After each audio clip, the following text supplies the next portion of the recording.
Hey, hello guys, today I'm going to show you what you need to do when Roblox says that your authentication has been failed with the error code 0. Now it's very easy, so let's get straight into it. The first thing that you want to do is locate the start icon right here, right click it. Now from there you open up the run tab and type in %local app data % and press OK. Now this will open up all the cached items and temporary files, so simply select a random folder and type in R because this will take you straight to Roblox.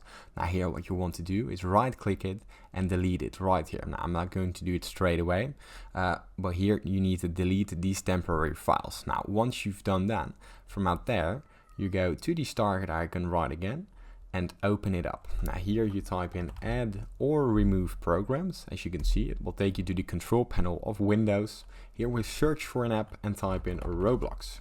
Now here we have the Roblox player for admin or simply the Roblox player. Go to the overflow, the three dots and press uninstall.